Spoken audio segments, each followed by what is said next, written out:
Bienvenido, Miguel Arraiz, a esta entrevista, a esta charla. Vamos a hablar sobre algo muy especial, que es el Burning Man. Eres uno de los responsables de las construcciones más importantes después del hombre, pues el templo.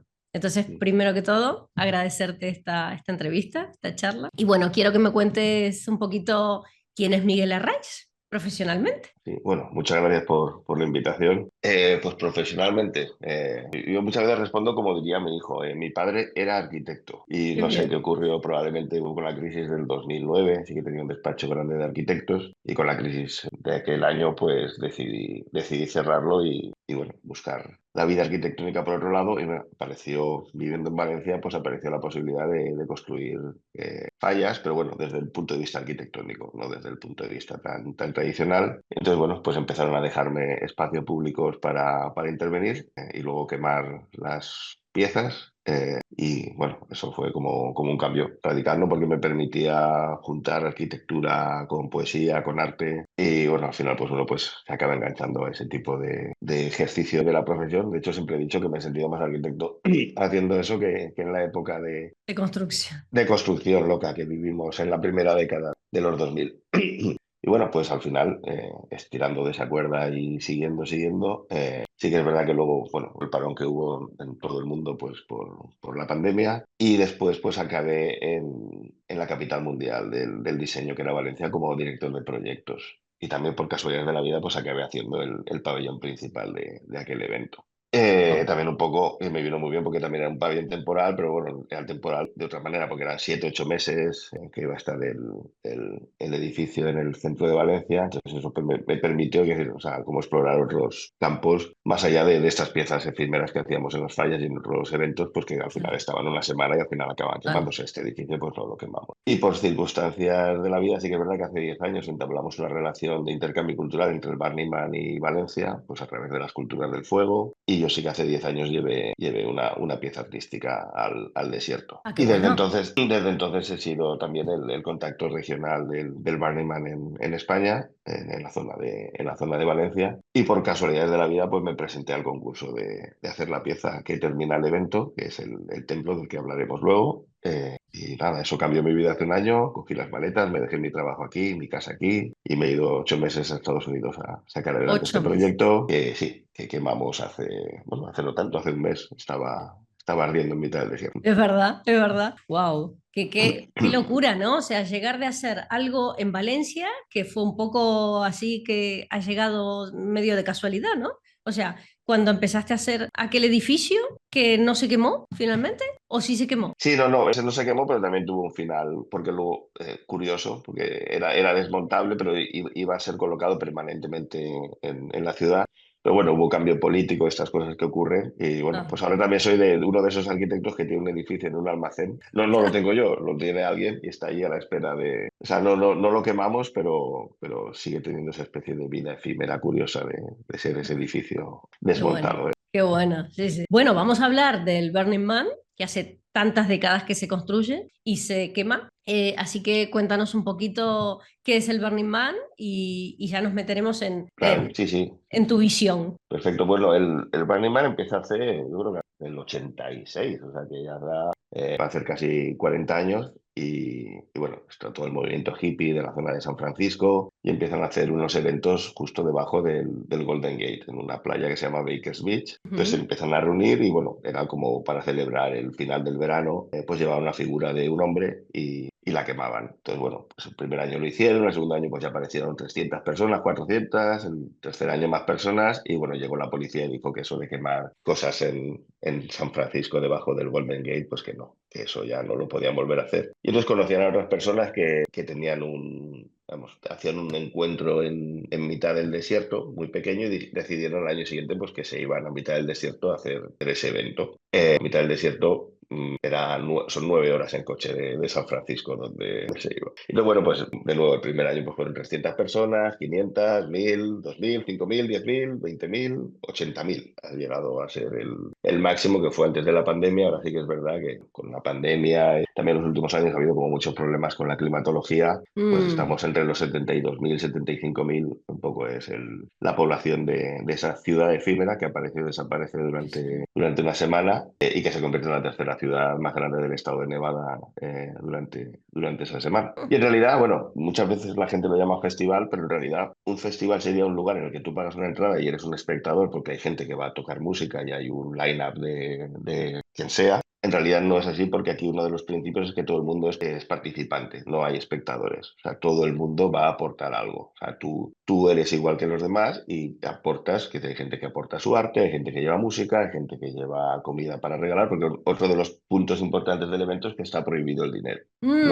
No puedes comprar absolutamente nada allí. Entonces es un Eh, trueque constante entre una cosa y en otra. realidad hay gente que hace trueque, pero en realidad dentro de los principios el trueque tampoco vale, porque Ah, todo se funciona en base a la economía del regalo. Tú regalas cosas sin esperar nada a cambio porque entiendes que a quien le regalas algo pues probablemente ayudará a otra persona en otro ujú. Sí, una momento. forma más altruista, ¿no? Entonces, bueno, pues estás en una ciudad de 80.000 personas en lo que pues, hay gente que lleva ropa que le sobraba para regalar, o te lleva comida, o tú estás en medio del desierto con tu bici y se te acerca alguien, abre una bolsa y de repente te da un granizado de naranja. Y habla un rato contigo, o sea, hay una especie de interacción social que no está basada en nada económico, en no esperar nada a cambio ni en el trueque. Y todo alrededor del arte que se organiza en mitad de ese desierto. Otro de los principios es ¿cómo se llama? La autoexpresión radical. O sea, que todo el mundo se exprese de manera radical tal y como es. Con lo cual es un lugar como muy libre en ese sentido. Y se creó una comunidad totalmente diversa, ¿no? Hay todo tipo de Bueno, sí, edades, todo tipo de claro, gente. sí, sí, sí. De hecho, tenemos hasta el Kids, que es una zona donde la gente acampa con sus niños. Pues de las edades son desde recién nacidos hasta 80 años. O sea y bueno, y todo además en base a voluntariado. De hecho, el templo que hablaremos luego se acaba montando únicamente con voluntarios. De hecho, hasta yo soy voluntario para hacerlo. Hemos gestionado con todo el proceso unos 600, 700 voluntarios y al desierto, pues durante un mes, pues me llevé a 120 personas que han estado un mes trabajando de manera voluntaria para construir todo esto. Bueno, y entonces, bueno, al final lo que decías, la pieza del hombre es la que da nombre al evento. Esa se Ujú. quema siempre el sábado. El sábado. Y esas, bueno, se acercan 80.000 personas, castillos fuegos artificiales, láseres, toda la música, explosiones durante la quema. Y luego el domingo, desde hace unos años, el elemento que termina el evento es el templo. Entonces el templo es un lugar como mucho más místico. Entonces ahí se acercan todas las personas y ese sí que se quema en absoluto silencio y sin pirotecnia. Acercan Mm. 80. Porque igual que el evento tiene 40 años, el templo en realidad tiene una historia de 25, porque hace 25 años había un artista que estaba haciendo una pieza y una semana antes pues su compañero artístico pues tuvo un accidente de moto y se mató. Vaya. Y entonces, pues utilizaron esa pieza, la siguió haciendo, y la gente pues se acercaba y ponía escritos de gente también que había perdido. Entonces, bueno, Mm. al año siguiente le dijeron, oye, pues esto, es decir, como que esta sociedad que creamos aquí, aparte de toda la fiesta, toda la creatividad y todo lo que ocurre aquí, pues necesita un espacio como para dejar ir, para todo lo que le ha ocurrido durante ese año, es decir, toda la Ujú. catarsis del fuego, o sea, que estaban todos los elementos allí, pero eso no había ocurrido. Entonces, de manera orgánica apareció lo que se llama el templo, que año tras año pues, se ha convertido en el lugar donde la gente va a depositar pues ofrendas de la gente que ha perdido, de Claro, más como rupturas, un santuario, ¿no? Como sí, fan. rupturas amorosas, bueno, de cualquier tipo de duelo que haya pasado o gente que escribe directamente, hoy empieza mi nueva vida, dejo atrás mi vida anterior, porque quiero decir, quiero Sí, sí, sí. a uno. Y entonces, pues ese elemento pues, se ha convertido casi como el núcleo simbólico del evento y de hecho ahora se ha convertido en la pieza que termina el evento y es lo último, lo último. Y bueno, Impresionante. igual que el hombre es algo que está financiado y pagado por la organización, Ujú. parte de la organización, el templo o sea, se genera a partir de la comunidad. De hecho, yo he tenido que ir allí y buscar los fondos para construirlo, de mecenazgo que no puede poner las marcas, porque está el tema de la desmercantilización, las marcas están prohibidas dentro del evento. Claro, Y claro. en contra de todos estos voluntarios pues, que han hecho posible esa construcción. Había algunos profesionales, otros no, se ha habido que manejar todo el rango de voluntarios. No, y aparte que tiene esta parte, es decir, hay muchísima gente, sobre todo en la zona de la bahía, que o sea, el templo lo utiliza también, con lo que decía, para atravesar ciertos duelos. Entonces, sí que y me ha ocurrido bastante, que pues, gente que se acerca a ser voluntaria, pues que dice, oye, mira, se ha suicidado mi hijo, oye, se acaba de morir mi esposa. Mm, quiero dedicar este año a la construcción de este espacio simbólico para sí, como atravesar mi homenaje, duelo. claro. Y claro, es decir, esa persona pues, puede tener habilidades, son habilidades constructivas, pero, es decir, pero teníamos que generar espacio para que cualquier persona pudiera participar y sentirse parte del proyecto. O sea, este no era un proyecto de lo haces bien, te unes, no lo haces bien. Claro, totalmente, sí, sí, sí, sí. Como más abierto, más flexible a todo y también tener el Claro. tiempo para prepararlos, porque hay cosas que, claro, habrá que enseñarles a gente, ¿no? Sí, sí, sí. De hecho, bueno, de hecho los fines de semana sí que llegamos a ser hasta 100, 150 personas que venían a construir a la vez y teníamos gente más experimentada. Había una parte, hacíamos una especie de escuela de herramientas, de que llevaba muchos Qué años bueno. construyendo, enseñaba a los que no sabían usar nada, luego teníamos a gente en mitad camino que nos teníamos construyendo, o sea, era todo un, claro, era todo un montaje Impresionante, complejo y sobre todo, bueno, la gestión humana de todo eso era lo más complicado claro. porque las motivaciones de la gente, lo que te digo, eran muchas veces cosas como muy personales y muy potentes. Claro. ¿Habías participado en alguna otra edición? Para presentarte al templo, Ujú. hay una condición que ponen que es que hayas construido ya algo antes en el desierto, en el animal. Wow, menudo reto. Porque si no conoces las condiciones climáticas de tiempo a lo que te enfrentas, claro, o Tormenta. sea, tormentas, es decir, o sea, o estás todo el día con una botella de agua con electrolitos o en 24 horas acabas en el hospital deshidratado, porque o sea, ese espacio que en las fotos sale muy bonito es realmente... es muy duro. Durísimo, ¿no? Es durísimo. De hecho, siempre que volvemos, o sea, no entendemos por qué queremos volver. O sea, tiene algo, o sea, es durísimo, pero a la vez Qué fuerte. Como atrapa. magnético, como tiene algo Sí, es ahí. magnético, pero si tú analizas a lo que vas y cómo es el espacio y cómo son las condiciones, o sea, no tiene ningún sentido que nadie quiera volver allí. Y ese año más tuvimos complicaciones porque tuvimos la tormenta de arena pues más potente de los últimos 35 años durante el Muy evento. O sea, fuerte, sí, sí. los vientos llegaron a los 100 kilómetros por hora. Además llegaron a 100 kilómetros por hora, pero es que además la tormenta normalmente suelen avisar, empieza a levantarse un poco el viento, la ves venir. O sea, esta de un día espléndido, a 10 minutos después no podías verte ni la mano a esta distancia. Y entonces se quedó muchísima gente en mitad, o sea, en mitad no le dio tiempo a refugiarse, entonces tuvo que pasar, ¿no? Ahí, esperar 3 horas sin ver nada, quieto. Y de hecho, bueno, Uf, prácticamente la mitad de las obras que se estaban construyendo en el desierto fueron dañadas y hubo 2 o 3 que, vamos, que directamente no se no pudieron, pudieron hacerse. no pudieron hacerse. Pero bueno, el Sí. templo aguantó la Ah, estructura. qué Bien. bien, qué bueno. Bueno, hablando propiamente del templo, ¿no? Yo cuando lo vi la primera vez, pensé, pues esto parece como una roca volcánica, como, o sea, me dio una cosa así como de volcán por esa forma, pero cuéntame un poquito qué te llevó al templo. Sí, había una reflexión que sí, también, bueno, también al final pues ves la historia de los otros templos para ver un poco que siempre hay que volver a la parte, cuál es la pequeña tradición que existe de los templos. Y claro, eran todos templos que miraban al cielo, eran como especie de estas estructuras. Entonces yo quería un poco cambiar esa dinámica, ¿no? O sea, me parecía más interesante como más trabajo de la comunidad, hacer algo que estuviera como más enraizado en el terreno. Y bueno, de hecho, claro, el evento se hace la ciudad que se construye es Black Rock City porque se hace en el desierto de Black Rock Desert. Entonces, ¿cuál es el elemento que más respetuoso va a ser con este espacio? Pues que una gran roca negra Claro. que levantamos con el esfuerzo de todos. Yo además muchas veces digo que no era tanto un templo, era casi más como una especie de refugio, ¿no? Porque Ujú. también la idea, o sea, las cosas que piden siempre en las bases, siempre dicen, oye, pues sería interesante que hubiera un altar dentro del templo. Yo, Ya. de hecho, en este templo no había ningún altar, Ujú. porque quería evitar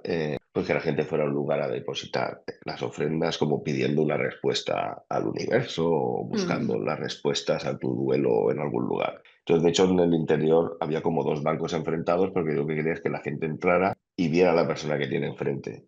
Entonces se generará, porque al final la respuesta para atravesar los duelos no está tanto en el universo, sino en el apoyo de la comunidad. O sea, al final te Ujú. va, te va a ayudar a atravesar un duelo del tipo que sea, alguien que ya ha pasado por ahí, alguien que entienda por lo que has pasado. Y aquí estamos muy, Ujú. muy, muy acostumbrados para el duelo más conocido, pues es cuando fallece una persona, ¿no? Ujú. Y estamos muy acostumbrados pues ir a templos Ya.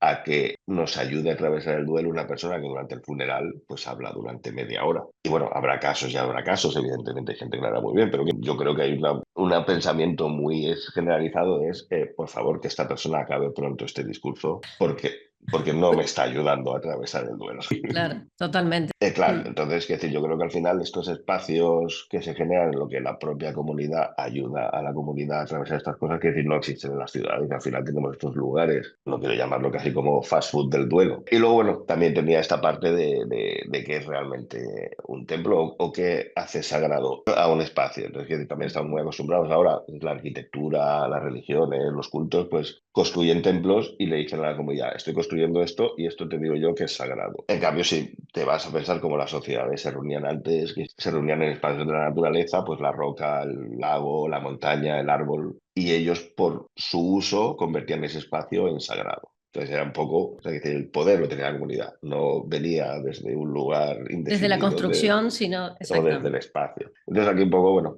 simbólicamente es lo que queríamos hacer. O sea, por eso yo siempre Interesante. intentaba no llamarlo templo, intentaba llamarlo un refugio emocional seguro para que la gente pudiera intercambiar sus emociones. Y en realidad fue, y siempre como arquitectos tenemos esta cosa de no, que esté todo limpito, que esté todo perfecto, que no me pongan un graffiti, no sé qué. Es decir, este proyecto en realidad, cuando realmente tenía vida, es cuando se abrieron las puertas y entraron las 80.000 personas y 4 horas después estaban todas las paredes cubiertas de fotos, de recuerdos, de mechones de pelos, de pequeñas urnas. Súper Claro, emocionante. claro, no, no, Claro. bueno, es un lugar que cuando estás a 200 metros puedes intentarlo si quieres, pero vas a llorar como un niño. De hecho, la gente que lleva muchos años yendo, es decir, van en grupos de 5 o 6 personas porque la gente se derrumba emocionalmente con gran facilidad. Porque llegas allí, que decir, aunque no quieras, que decir, que te pones a ver. Y además cada uno tiene una experiencia súper distinta con el templo. Yo me acuerdo, me ocurría, no sé por qué, pero todas las imágenes que me fijaba o veía era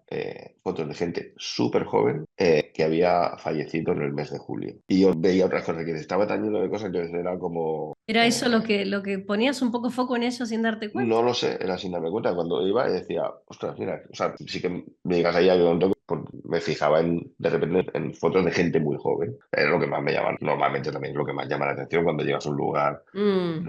en lugar así, cuando está todo lleno de ofrendas de gente que ha fallecido en la mayoría. Luego había otro tipo de ofrendas, había gente pues que había llevado su traje de novia para quemarlo, o sea, había de todo. Culturas amorosas. Exacto, exacto. Y luego, bueno, que decir, bueno, el nivel, que decir, había como muchos niveles de duelo. Es decir, de hecho, hubo un momento que me encontré con unos que llevaban una especie de cesta gigante, eso fue el último día, súper bonita, pero además tenía la forma, pues era como de un ataúd. Entonces me acerqué a hablar con ellos y efectivamente era un ataúd de hace 100 y pico años y lo estaban llevando allí porque se lo había pedido un amigo suyo, lo habían traído desde Nueva York. El amigo suyo quería que ese elemento estuviera en ese espacio y luego lo llevaran de vuelta a Nueva York, pues, porque en 2 semanas esa persona, era un chaval joven, iba a recibir una muerte asistida y quería ser incinerado en ese ataúd. Es Brutal esa decir, historia. claro, pero bueno, así historias, pues es decir, yo me he pasado 8 meses gestionando, es decir, o sea, la gestión emocional de todo este proyecto en realidad ha sido la parte no complicada, porque no diría que ha sido complicada,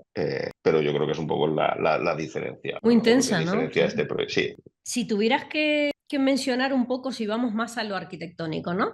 Más a la parte de materiales, por supuesto has Mm. usado madera, pero cuéntame un poquito qué tipo de madera, si la llevaste Bueno, desde España. no, al final los transportes, si ya simplemente cada camión que mandábamos de San Francisco hasta el desierto, creo que el transporte terrestre creo que está entre los 5.000, $6.000 solamente mandar un camión. No, al final era todo pino de Oregón.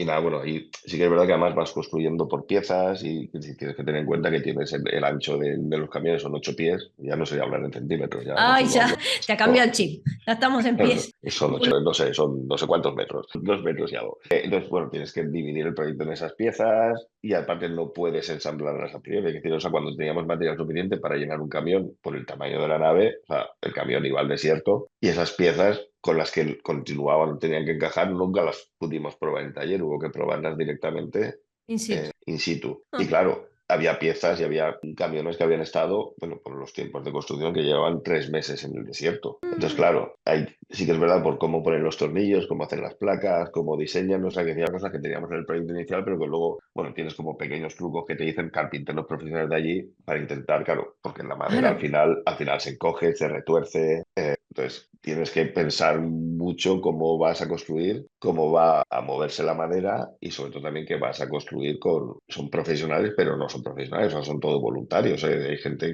que no se dedica en su día a día a la construcción y Claro, los claro. estás poniendo en un entorno pues complejo de tormentas de arena, calor y estar un mes allí. Entonces, bueno, y técnicamente sí que te piden luego los cálculos hasta 100 kilómetros por hora, que normalmente nunca se llega, pero este año se llegó y mira, pues menos mal que lo piden porque así estaba bien, Y que claro. aguantó, que ahí se quedó. Y aguanto. Y luego, bueno, pues sí que es verdad que luego el terreno es como una solera de hormigón, o sea, Mm. la arena es tan fina que ¿No? si la coges, cuando hay arena, en Mm, realidad es polvo. Tú lo coges, sueltas la arena y no toca el suelo, se convierte, se va. es como una nube. Entonces Mm. tiene una capacidad es como construir sobre hormigón. Lo único que pasa es que si llueve, aquello ¿Te ha se llovido? convierte. Sí, sí, llovió. No llovió en un momento muy bien porque consiguió limpiar todo. Ah, bueno, bien. En el montaje nos vino la tormenta de arena y claro, o sea, en realidad pues la gran roca negra pues era una gran roca color arena. Marrón, ¿no? Claro. Sí, Era marrón a trozos. Pues bueno, pues sí, sí, sí. vino muy bien Y aquel cuando mes. llegó esa tormenta, ¿estaba más construido? O sea, ¿estaba la estructura por lo menos montada? Estaba la estructura, Vale. estábamos poniendo ya empezando a poner paneles de fachada. Y luego, bueno, pues también tienes que aprender pues cómo construyen allí. Luego tienen una especie de tornillos de 1,5 metros de alto, que de Uh, esos creo que había 85, que es bueno, que con unas placas son los que atornillamos la estructura al suelo. Bueno, al al suelo. suelo. Sí, bueno, sí, sí, porque bueno, al final, claro, sí, con el viento que vino, que decir, claro, al final eso intenta hacer vuelco. Y claro, si no la tienes bien sujeta, claro, la estructura habría empezado a moverse de una manera muy rara. Sí, Ya sí, cual habría dado. sombrilla en la playa, ¿no? Que empieza a rodar y... Claro, bueno, no habría llegado a rodar por los cálculos que teníamos, pero sí que es verdad que habría ejercido demasiada presión en algunos puntos. La estructura no habría tenido el balance suficiente y entonces que había barras que si no sujetabas al suelo con el empuje del viento, pues podrían haber partido y entonces ya una vez parte una, pues a saber lo que habría pasado. Sí, sí, sí. La locura. Qué bárbaro. Y esas 120 personas, si hablamos del equipo, esas 120 personas que llevaste, Sí, pues sí que tenían una cierta formación. estuvimos 4 o 5 meses trabajando en la nave, alquilamos una nave en Oakland, donde íbamos cargando material y pues se hacían convocatorias de voluntarios. Sí que teníamos unos voluntarios que, por ejemplo, eran como los líderes de la preconstrucción. Era gente que sí que se había comprometido, estaba todos los días, que eran un poco Mm. los que me ayudaban a coordinar todo, pero bueno, abríamos las puertas, igual venían 20 personas que venían 90, no sabíamos quién iba a venir cada día. Pero bueno, en ese proceso, pues al final acaban viniendo unas 500, 600 personas diferentes en esos 5 meses de Wow. preconstrucción. Entre esos, pues ya vas eligiendo o vas hablando con la gente que le interesa venir y de ahí más o menos pues sacas como el 70%. Y luego sí que es verdad que hay gente de otros años que ha construido que no ha podido venir a la preconstrucción, pero que viven en la costa este Mm. y saben y que te han ayudado en otros años y son gente que no llegan a ser profesionales de la construcción, pero pues, a muchos son grandes carpinteros. Y entonces, pues entre unos y otros conocidos, pues acabas montando un equipo de 120, pero bueno, de los 120 al final, constructores, pues habrá 50 o 60. Mm. En cocina necesitamos unos 15. Para un jefe para montar el campamento, pues decir, porque hay que tener el tráiler frigorífico para la comida. Montamos un campo solar porque al final se construyó todo con energía solar. Qué bueno. Teníamos voluntarios médicos, voluntarios terapeutas, voluntarios masajistas para que el equipo, pues, necesitábamos intentar sobrevivir un mes allí. Bueno, el equipo era. Y para montar como todo el campamento, ¿no? Claro, sí, claro, solo montar el campamento.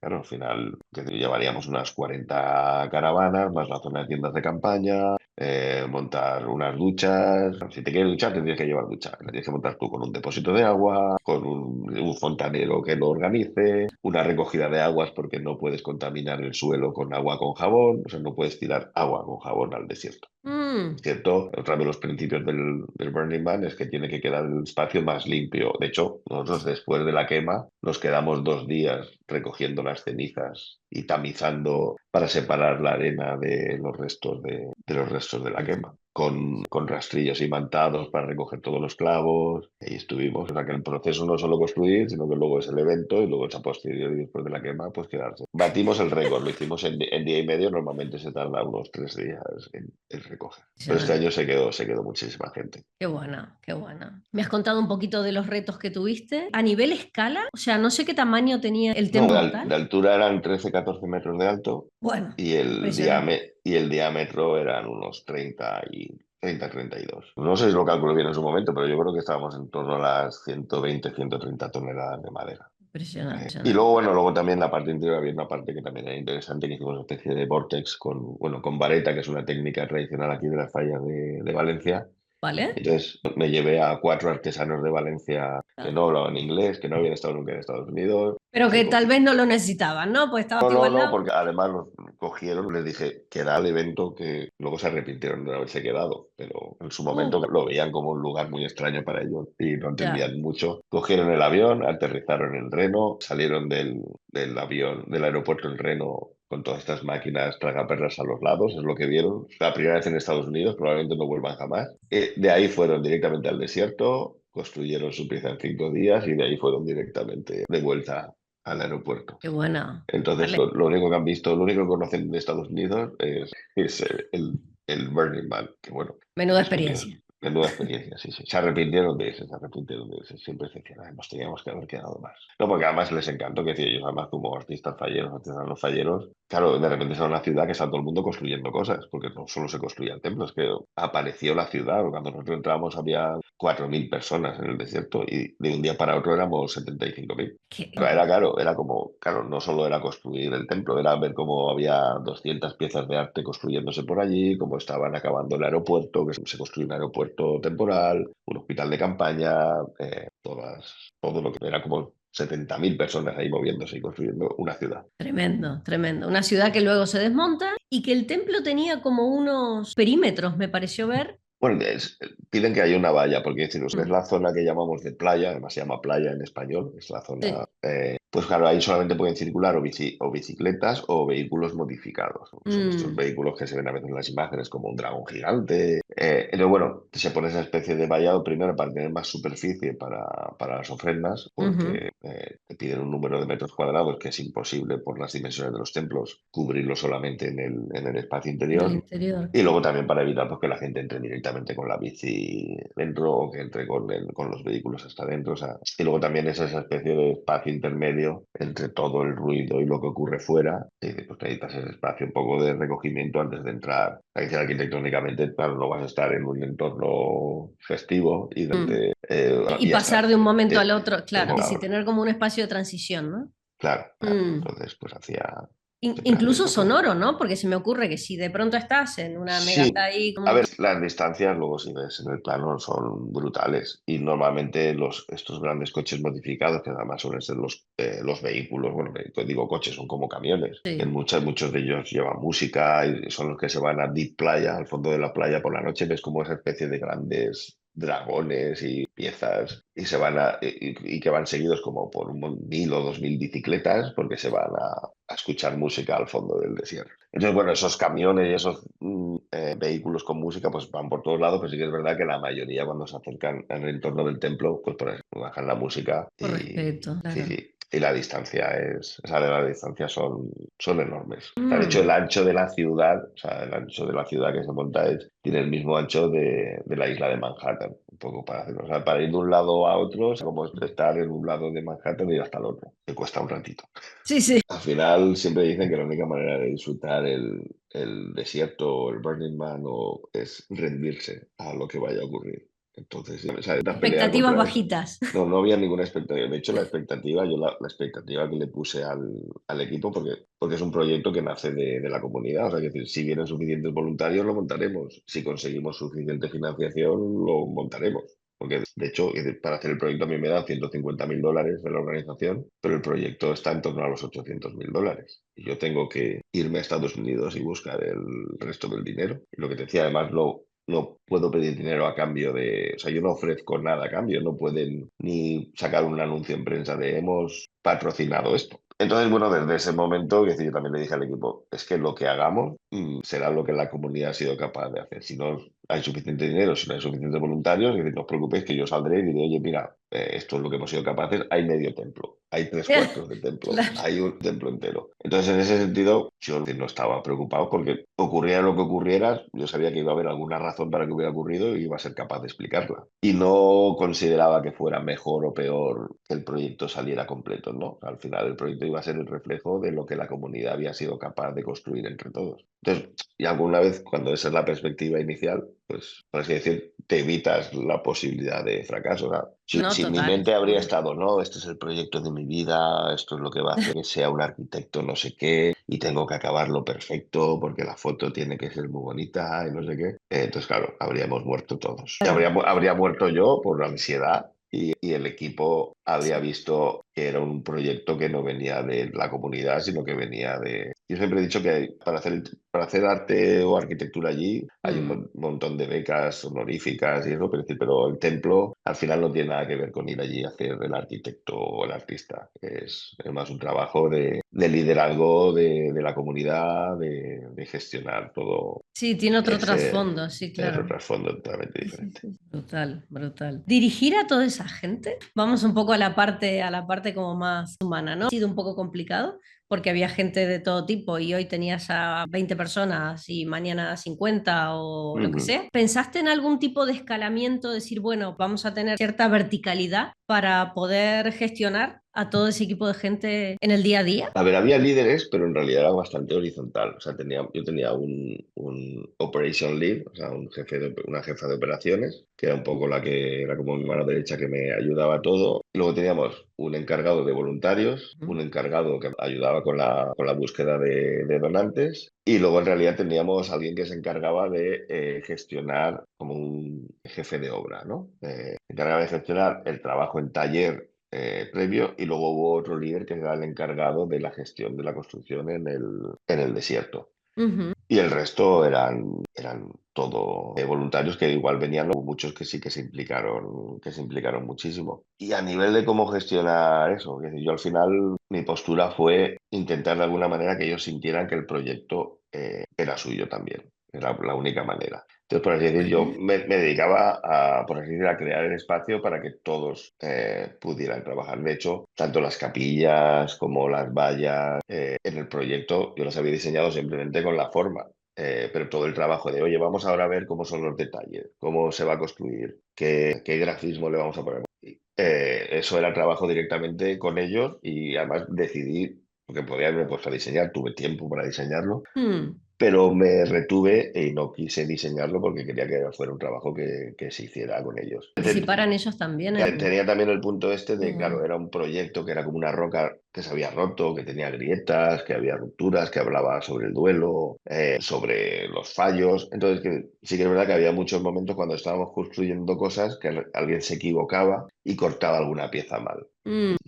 Y bueno, me venía, oye, que me he equivocado. Yo siempre me acercaba y decía, se ha cortado mal, se queda mal. Es parte del proceso. Qué Y entonces bueno. además les explicaba simbólicamente, filosóficamente, cómo íbamos a incorporar su error dentro del proyecto. Hombre, si el error era escandaloso Ya, sí, y peligroso, evidentemente, pues lo rectificábamos. Pero, por así decir, siempre había una especie de intentar explicar la filosofía del proyecto y que ellos que no vinieran simplemente a construir. De hecho, bueno, al final cada día íbamos allí y se hacía la presentación inicial muy americano todo. Ahora vamos a trabajar esto, no sé qué, no sé cuánto. Y luego sí. siempre levantaban, ¿quién no ha venido nunca? Y quien no había venido nunca, pues es decir, yo mi trabajo, mi primera hora era contarles todo el proyecto, toda la filosofía, para que entendieran un poco, pues, que Qué aparte de bueno. venir a construir y pasar el fin de semana, pues aquí había mucho más detrás del proyecto. Total, qué bueno, qué bueno.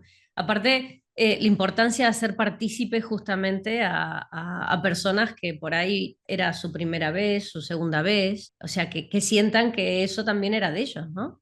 Que sea algo, como decías, ¿no? Más horizontal y más en comunidad, que es como un pilar, ¿no? Del Burning Man. No, y además, que decir, eso un poco lo hacía un poco a propósito, que decir, o sea, yo al final sí que era yo, porque era el lead artist, y al final estaba yo, y la gente quería hablar conmigo, bueno, eso al final es así, no puedes evitarlo, pero yo, por ejemplo, sí que es verdad que en los discursos de la mañana, igual que me habían dicho que otros años, no, pues si llega el lead artist todas las mañanas, da un discurso y, bueno, y habla con todo el mundo. Yo le cedí todo eso al que estaba gestionando la construcción de la nave, o le cedía, o sea, yo sí que intervenía a veces, porque había algunas veces que sí que había que intervenir, pero, por Claro. así decirlo, al final mi postura era, yo simplemente voy a estar como mirando, intentando que no os matéis. Esto es como Gran Hermano y la isla de las tentaciones todo junto, en el desierto y varios meses construyendo. Entonces mi labor era casi como intentar intervenir lo mínimo posible, pero estar un poco por detrás para que hubiera buen ambiente y la gente además sintiera que el proyecto eso, que era suyo. Pero además que es la única manera de conseguir que 120 personas quieran pasarse un mes en el desierto, que lo habrían hecho igual porque ellos creen en el proyecto. Pero Ujú. muchos años sí que ha ocurrido, bueno, a veces ocurre que si no crees al final en el conjunto del proyecto, En el pues propósito. el propósito lo acabas construyendo, pero bueno, la gente pues acaba torta, o acaba como muy enfadada, acaba como muy quemada. Y sí que es verdad que nos pasamos un mes en el desierto y nos seguimos hablando después. Qué bueno, qué O importante. al menos en el 98% de los casos, que Bueno, siempre hay de todo. es un ratio muy alto. Absolutamente. Me contaste que habías trabajado antes en arquitectura efímera como tal, en esa experiencia, ¿no? Del pabellón. Pero, ¿tú qué dirías de, digamos, de estas experiencias de diseñar algo que está un tiempo y luego se desmonta? Como arquitecto, ¿no? Como esta cosa que nos preparan en la carrera para construir cosas permanentes. ¿Cómo lo ves? Yo, bueno, sí que es verdad que aquí nos vamos a poner filosóficos, si quieres, Sí, ¿no? un poquito así. Bueno, a ver, qué sé yo, o sea, un poco de toda esa experiencia al final sí que te das cuenta que como arquitectos pues siempre estamos con las formas, las luces, las sombras y que queda bien para la imagen y nos olvidamos, muchas veces el otro día lo contaba con otro proyecto, que no son las sombras de los objetos que ponemos o de los volúmenes que construimos, sino que son las sombras de las personas que van a utilizar esos espacios, lo importante. Entonces muchas Qué veces bueno. nos olvidamos de las sombras de las personas y queremos sacar la foto de la sombra del objeto. Totalmente. De hecho, cualquier revista de arquitectura que quiera ver, si sale una persona es por suerte y porque quieren dar escala y además porque es muy guapo o guapa quien se la foto. Sí, sí, tiene estilo, queda bien y sí, Tiene sí. estilo Es como un y mueble queda bien. más. Y siempre tengo esta cosa que decir que construimos muchas cosas, pero al final el poder detectar cuál es la emoción con la que trabajas, yo creo que nos falta hacer esa reflexión de cuál es el storytelling que contamos, cuál es la emoción que queremos trabajar. Y yo creo que esa parte es importante. Y luego, bueno, esta especie de relación con lo que construyes, que a mí siempre me preguntan, que me imagino que va un poco por ahí la pregunta, y quemar lo que has hecho, ¿no? O que vaya a durar solo 5 días como arquitecto, ¿qué te parece? ¿No te parece muy raro todo ese esfuerzo? Mm, Y al final yo siempre lo explico que es decir, es una especie de... claro, cuando sabes que algo va a desaparecer, intentas capturar su belleza de otra manera, porque sabes que no va a estar siempre ahí. oh, Entonces, por así decir, empiezas un proceso de despedida de ese objeto, porque lo que intentas es mantenerlo en tu memoria. Entonces, bueno, pues normalmente como ya ese proceso lo haces, pues es decir, cuando llega al final, pues ya estás preparado para dejarlo ir. De hecho, hasta casi prefieres que se vaya, porque dices, ya te ha consumido tanto esfuerzo mental capturarlo que necesitas que se quede solo en la memoria. La qué comparación es fuerte. súper exagerada, pero es como cuando le dicen a alguien que un familiar pues tiene una enfermedad terminal y que va a morir en 3 meses. ¿No? Y te Entonces vas preparando. te vas preparando y normalmente, que decir, cuando Mm, hablas con o sea, con la familia, los familiares 3 meses después, cuando ya ha ocurrido todo, o sea, mm. normalmente, que decir, hay casos y casos, pero normalmente el comentario es que han encontrado cierta paz en el proceso. No tiene nada que ver absolutamente, que decir, Te pero sí que es entiendo verdad perfectamente. Sí, sí, que había un hablando final de alguna al manera final, y vas procesando, ¿no? De camino todo claro. eso. Qué guay. No sé si era la pregunta, si la pregunta era tan filosófica o no, pero bueno, por aquí la hemos llevado. Nada, nada, libertad total para la respuesta, por Dios, me encantó el enfoque, ¿no? También. ¿Qué es lo más valioso internamente, lo que te ha dejado como persona? Hay uno de los principios del Burning Man que a mí era el que más me costaba entender, ¿no? Que era el de la inmediatez, ¿no? Es el aquí y el ahora. Y yo creo que todo este proceso ha sido tan loco y que decir, si me hubiera estado siempre con expectativas de qué pasa... O sea, yo de hecho durante la construcción no sabía ni en qué día estábamos, ni cuántos días quedaba de construcción. Me daba igual. Digo, lo acabaremos cuando lo acabemos, lo abriremos cuando lo abramos. Una especie de vivir el momento, yo creo que ha sido como un cambio. También me dijeron, es que en 8 meses no va a quedar nada de ti, no te vas a reconocer. Y es verdad que decir, yo al final, todas estas experiencias emocionales que he vivido en 8 meses, pues han sido, bueno, estas con las que os he contado y cientos más, que era todo el día así. Y luego, bueno, a mí también es verdad que también para mí el cambio ha sido como muy radical, porque yo empecé este proyecto en un momento personal muy complicado. De hecho, por eso unos amigos míos me dicen que me presente para que me deje de llorar en la cama y de tonterías y salga a hacer algo. Vaya. Y nos presentamos también un poco como quien hace escritura terapéutica, pues hicimos un proyecto de arquitectura terapéutica y además sin ninguna intención ni casi ni de presentar lo que estábamos haciendo, o sea, un poco más sea, eran unos amigos míos que me dijeron, Wow. ponte a hacer cosas. Y al final, bueno, el proyecto creció y yo veía que tenía algo. O sea, a mí, de hecho, me sirvió mucho a nivel terapéutico el desarrollo del proyecto con toda la parte filosófica que tenía. Y un momento que dije, yo veo que esto tiene algo, vamos a presentarlo. Y desde el momento que apretamos el botón de presentar, pues nada, 2 semanas después nos llamaron que éramos finalistas, que hacían una videollamada para la entrevista final y yo dije que cogía un avión y me fui hasta allí a hacer la entrega a San Francisco a lo loco. O Pero sea, en también vez de con videollamada dijiste, me voy para allí y directamente hombre, vamos esto a... una vez en la vida, pero no en plan, era como, he llegado hasta aquí, que es a lo máximo que voy a llegar a ser finalista de esto. En la vida van a elegir a alguien que vive en España para llevar este mogollón de conseguir $700.000 en financiación, montar un equipo aquí, o sea, no entraba en mi cabeza. Y dije, pues voy a vivir la última experiencia, voy a vivir la experiencia al completo, voy allí a vivir la entrevista, estar en las oficinas del Burning Man en San Francisco, conocer gente, oye, me paso una Qué semana bueno. allí de maravilloso. Qué buena. Y nada, hice la entrevista un viernes, después de haber estado 5 días allí, cogí el avión un sábado, y llegué a Valencia un domingo y el lunes me llamaron y me dijeron, ¿qué te toca? ¿Y Y cuánto yo, tiempo tuviste para prepararte para irte? pues eso fue el 18 de diciembre.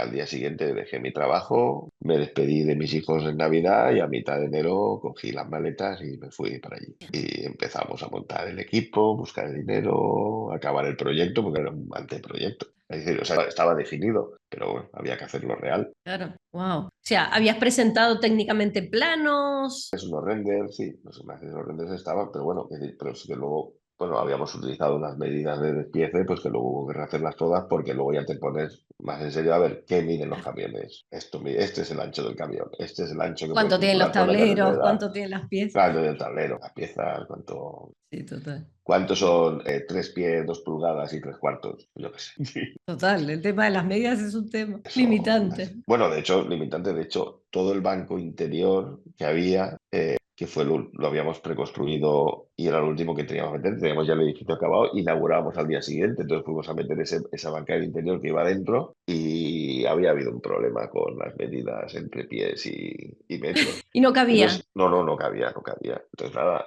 tuve que parar al equipo, estaba, imagínate las caras, todos buscando el culpable, por qué se ha Claro. equivocado, dónde ha estado el error, no sé qué. No tengo ningún interés en saber dónde ha estado el error. Me quedan 24 horas y Resolutivo, vamos a totalmente. montarlo. Entonces me cogí las piezas que había y toda la planta baja del templo se rediseñó el día anterior. Y con las piezas, y de hecho quedó mejor que lo que había en proyecto. Bueno, bien. Funcionó mucho mejor porque luego viendo cómo era el espacio y cómo interactuaba la gente, lo que había planteado el interior habría funcionado peor de lo que al final ocurrió. O sea que bien, bueno, bien, nunca se sabe. Tremendo. Vamos terminando por aquí la entrevista. Personalmente te digo que me ha encantado conocerte. Ha sido una experiencia preciosa y de verdad te agradezco, Miguel. De verdad, Si voy muchas un día a gracias. Valencia desde Madrid, me traslado Pues sí, gustosamente. Me encantará tomarme un cafecito contigo. estaré entre California y aquí. Voy Yo a ver también. naranjas seguro, yo veré naranjas. Hay naranjas en Ah, California, hay naranjas aquí. qué Todo. bueno, qué bueno. Como en casa, ¿no? Exacto, como en casa. Qué Ahí bonito. lo